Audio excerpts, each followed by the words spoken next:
Well, hey everybody, it's Chuck. Welcome back to the Apiary. Well, I know I hadn't been making a lot of videos during the summertime, but you know, the summertime in Florida is not very good beekeeping season as far as the heat, everything you've got to do.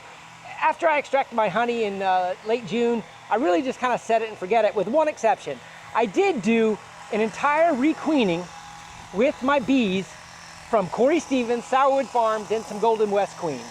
So I took 3 different sets of virgins. Actually, I think the Golden Wests were mated queens, and I introduced them into my apiary. I did not have an amazing success rate with the virgins, but I did get a couple mated, and they started laying eggs, and I took the eggs from those queens and I started making more progeny. Believe it or not, the worst success was I had was with the mated Golden West, so I don't think I have any of those still surviving. But in my apiary behind me, and I'm sorry for the noise kind of off in the distance, June 28th, I believe, I put, you remember me doing my Demarest queen rearing? I put queen cells from these mite-resistant queens in each of these hives, and you have to wait about 8 weeks before you test them. And the reason you have to do that is because you have to let the progeny from that queen actually hatch out, let the bees mature, so there are no bees in the hive except for the progeny from the queen with your genetics. And that is pretty much where we are. I'm right about the 7 to 8 week point. And I've been going through every single hive doing the Harbo assay. And for those of you that don't know, John Harbo has a evaluation where you score your queen genetics, 0 through 4. 4 is the highest score, 0 is the lowest score. I'm just walking around because the bees are buzzing, and I'll put my veil up when we go in the hives. And you essentially have to pull pupa from a brood frame that's emerging, and you have to look for reproductive mites or non-reproductive mites, and you ultimately have to go between 100 bees and 200 to prove it's a 4. I'm going to go through that with you. I'll talk you a little bit more of that. But just in general, I've tested all of my production hives, and I'll say I've got mite resistance in about, well, I'm going to go ahead and put my veil on so I can finish this. I've got mite resistance in about 50% of them, maybe 60%. And I got some H3s. I ended up getting 2 H4s, which are the highest mite resistant, which means I didn't find any reproductive mites in up to 200 cells. I've got 2 of those so far, and those are going to be my breeder queens. If I'm finding some of the queens that have no mite resistance or very low, I'm pinching the queens, and I'm going to go ahead and try to requeen them, here before the October flow. So that is what I'm going to do. So essentially, now that I've got you talked there, let's go pull up some brood. I'm going to talk you through a little bit what we're looking for, and then we'll go into the barn shed and we'll do a Harbo assay, and we'll see what we got. Stick with me. All right, everybody, welcome back. So these 4 nukes I have not tested yet. Actually, 1, 2, 3. This one's a dead out. So I got 3 more to go, and my long Langstroth to test still. But generally what I've been doing is I've been double checking that I've got a full 8 weeks. So this one, I marked the queen on June 28th, which means that's when I identified she had eggs laying. And I don't know about you, but wow, that is a good looking hive. I can already tell that it's strong. Now that does not mean mite resistant. I will tell you that I have found a few hives that look like this, and it had 15 mites in it and had 0 Harbo scores. So which means I found lots of mites in the brood.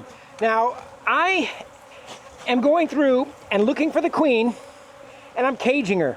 And the reason I'm doing that is because if I got a Harbo 4 queen in here, I definitely don't want to hurt her.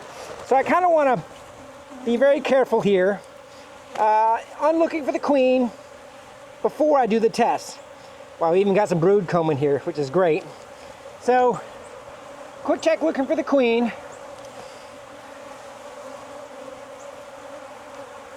Nothing there. We'll set this to the side.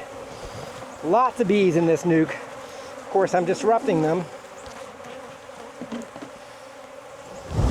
Late in the afternoon is not the best time to do this, but I wanted to make sure I knew what I was doing with this Harbo assay before there she is.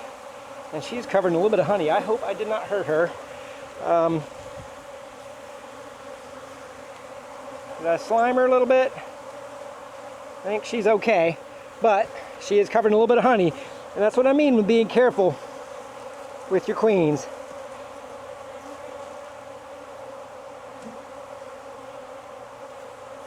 So I'm putting her in a cage here, and I'm going to let them clean her up. Got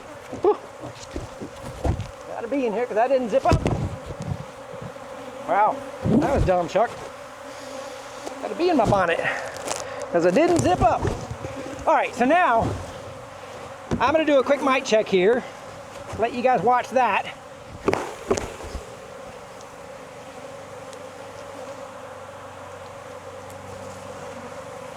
See if that might be a good one for the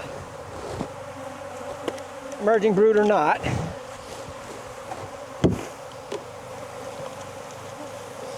This is my homemade swisher. Just got some soapy water in here.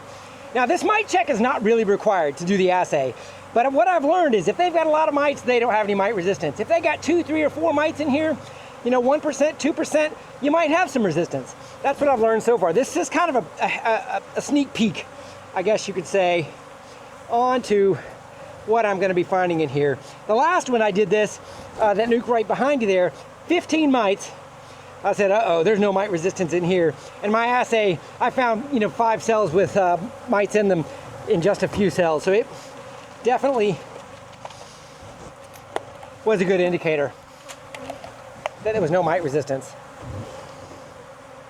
Now this one I've got 7 or 8 mites. So I'm guessing we are gonna have minimal mite resistance on this. I think we're probably gonna be either an H0 or an H2.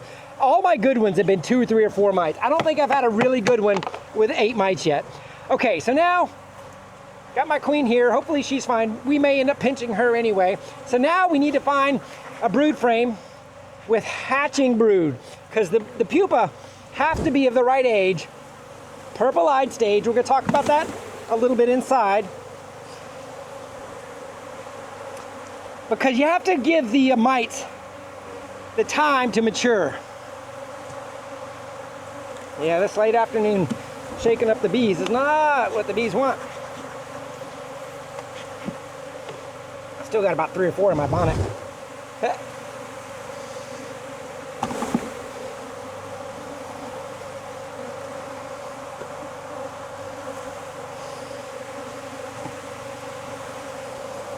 I think this is probably going to be the best one. Setting it to the side. I'm going to kind of put this back just to let them go back together a little bit. Make sure Mama's still crawling around. She is. I think she's fine. I'm going to kind of hang this in here so they can continue to clean her up and then keep her out of the sun. All right, let me take you inside. I'm going to have to get away from these bees. Let's go inside. All right, everybody, welcome into the bee lab. Now I get to show you how I do my Harbo assay. We're inside, away from the bees. I think I got them all the stingers out of my ears from inside my bonnet. A couple things that I've made to make this job a little bit easier and a little bit more fun. We have to test at minimum of 100 pupa. We got to pull 100 pupa out of the right age. And I think I've shown you these before. I have 3D printed these little stands. And these little stands kind of work like this and just kind of go in this frame. And it kind of gives just the right height for me. I enjoy that height and angle. And it also works for grafting too. Love my 3D printing for beekeeping. The next thing I've made, and this is probably my favorite of the Harbo assay, is I've made these little trays. And there are 20 rows in here, or 20 cells, of which I'm going to put 5 bees in each cell. That way I know when I get to 100. And for those of you that have done this before, you know if you get bees of a little bit older age, they kind of crawl around a little bit. At least in this tray, they don't crawl around as much. So the other things I've got, magnification, because I'm over 50, 55 actually. And the way I use this source, there's a lot of ways of doing magnification. These are just my readers, but I've got a double set here, and this magnification and that magnification with that focal distance is exactly what I need to do this. Now, the next thing that I've made is I've printed out Dr. John Harbo's scoring sheet here. And essentially I've got, a big cell count where I can use my grease pencil to mark productive and non-reproductive mites. You see I've got some scores here. I just do hash marks and I'll just wipe that off, and we're gonna do this for the next one. And I've got my numbers up here so I can remember and give the bee the right score. So here's generally what it is. If I find 5 or more reproductive mites in 100 cells, that's no resistance. That's a Harbo score of 0. If you have 3 or 4 reproductive mites in 100 cells, that's a 1, pretty low. If you just got 1 or 2 in 100, that's a 2, let's call that average. If you've got 0 out of 100, or if you go all the way up to 200 and you've only found 1, that's a 3. That's what most of mine have been.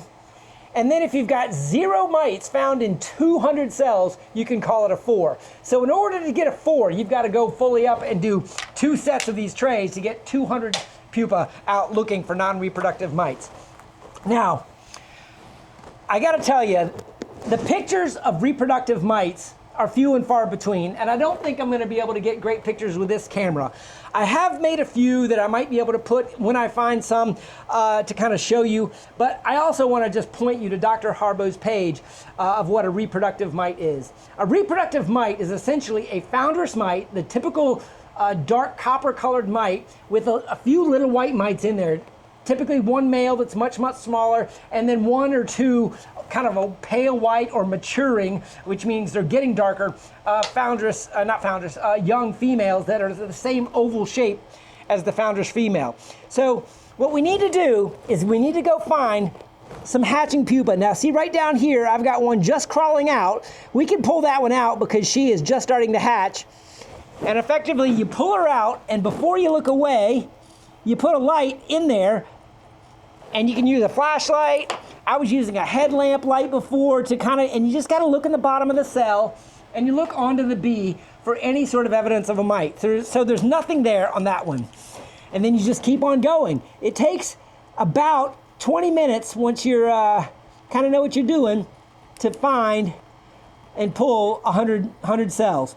There's a couple little tricks. Once you find an area with pupa of the right age, and this is about the right age. I don't know if that's gonna focus or not, but can you see she's starting to get a little bit brown, and she's got purple eyes on her. That's good. If she doesn't have purple eyes on her yet, she's too young. She's just gonna turn into mush. And more importantly, the mites inside that cell that might be reproducing might not be mature enough to see, and where you might miss them. So you need to wait till the just starting to darken stage of the pupa to pull them so you can see any mites. And like, see right here, I just opened one up, and I'm not gonna be able to show you, but her eyes are not white. Don't even check her, just skip the next one. And typically what I do is I poke the center of the cell, and I got a lot of this technique from Corey Stevens. I see purple eyes, and I go in a puller, and I look right in the cell before I look at here. You're going to see a little bit of white in every cell, and that's her shedding her cocoon skin. If you see a lot more white, you might end up having, that's her fecal patch of the mites. That's when you need to focus and look a little bit more for mites. Nice big nothing there. Looking for, there. That's 4 in that little cell.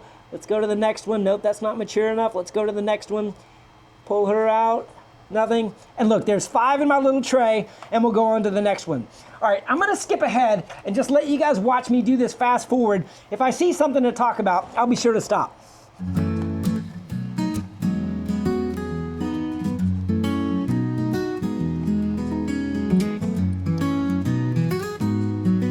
Okay, now I found my first reproductive mite, and the first clue I had was I see a separate white fecal patch up in the 10 o'clock position, and that meant there's mites in here. So now I'm looking as closely as I can, and I believe it or not, I don't see any foundress mites. So now I'm looking on the bee, and I've got a foundress mite on her right here. I don't know if this is gonna work, but there's a foundress mite on her right there. Now, I don't see any progeny. This could be a non-reproductive cell, which means that the bees didn't remove her because she is infertile. Yeah, there's a little white that could be a male on there. See, this hive had 8 mites in it, so I'm expecting to find mites. And this might not even have any Harbo resistance. Oh yeah, okay, I see the white foundress mite, or the daughter mites in there, and I just want to squish them when I see them. So now I'm hashing over here 1 reproductive mite. Now look, I've only gone through 15 and I've already found 1. So this is already probably going to be a pretty low score, and that queen is going to get pinched. But that's what I'm doing. I'm using the assay to evaluate the brood.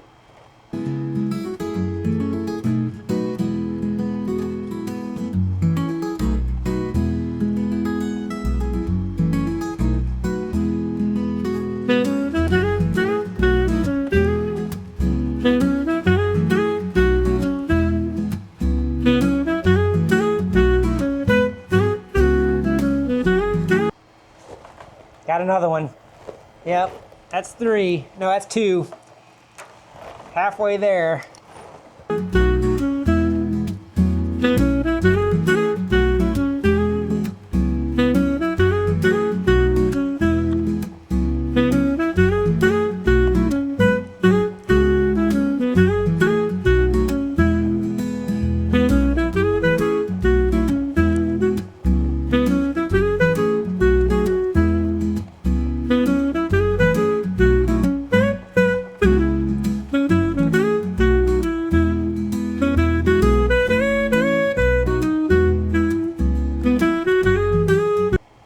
Okay, ladies and gentlemen, I just finished extracting 100 pupa, and I don't need to proceed any further. And the reason I don't need to proceed is because I found 3 reproductive.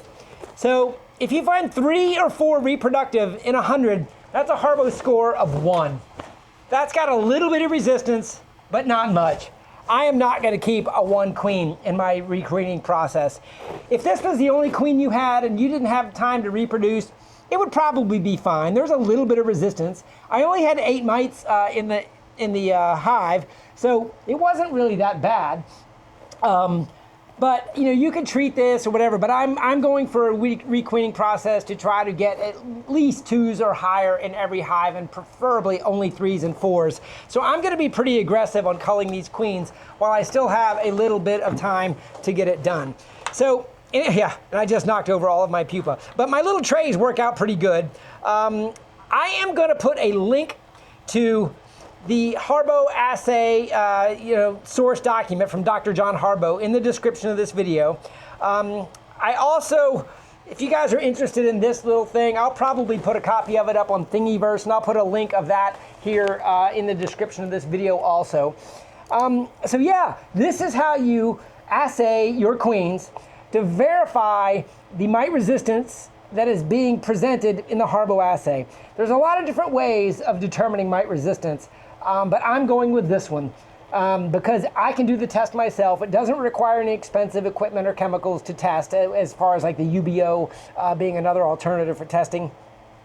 And mite checks aren't the be-all end-all, because in my number 4 Harbo queens, there were still 2 or 3 mites in the hive, but they're all phoretic mites on the backs of the bees without being able to reproduce in the hive. I went through 200 cells on those 4s and didn't find a single reproducing mite, which is what you're looking for in a Harbo 4. And I'm going to use those Harbo 4s as the egg donors for my grafting to continue to repopulate this hive, because I'm going to cull this hive. I'm going to do some cells in a demarree and get some cells going ahead of the October flow here in Jacksonville.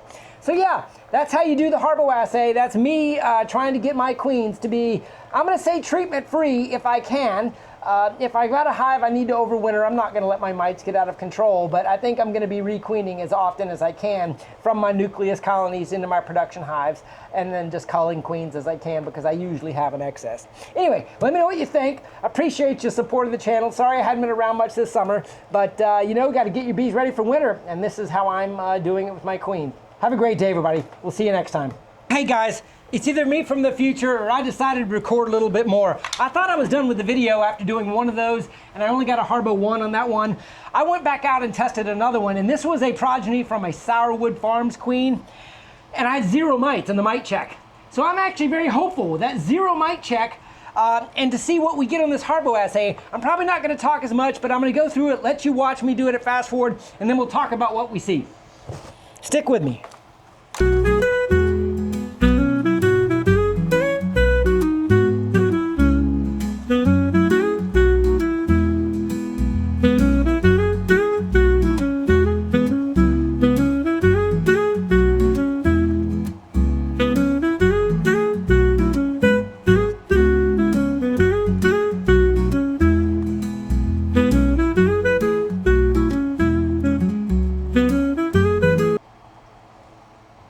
All right, ladies and gentlemen, so I just did 100 pupa and found 0 mites, which is kind of what I expected when I didn't have any mites in the mite wash. I was like, hey, this could be a good candidate.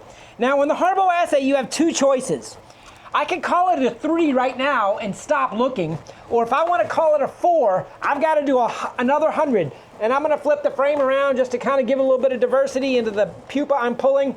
So I'm going to go all the way to 200 pupa just to see if I can call this a 4. Now, if I find 1 mite in this next 100, it bumps it back down to a 3. But, so let's keep going.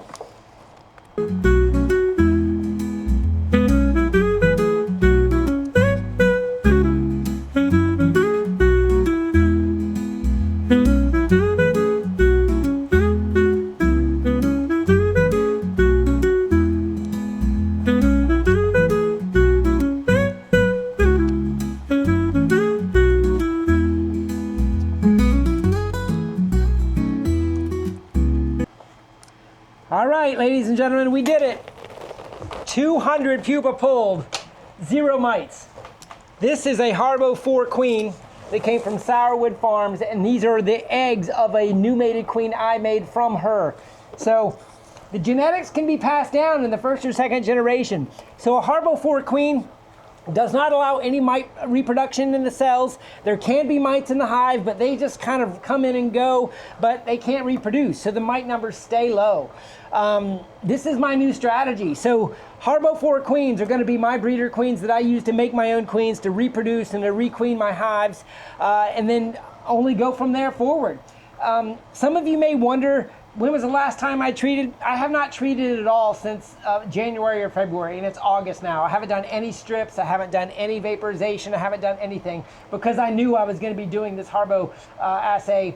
Now, I did pull some strips out of my hives long before I did the queen, so I think I may have pulled the strips out of my hives back in April and May, but I didn't put any new oxalic acid or anything in the hives. So this is not a product of a treatment. This is a product only of the queens.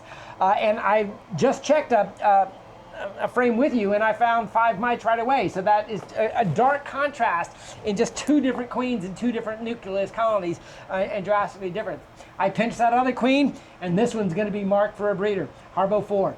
In any case, hopefully you enjoyed that and you stuck around for the second one, because that one was worth it. We'll see you next time, everybody.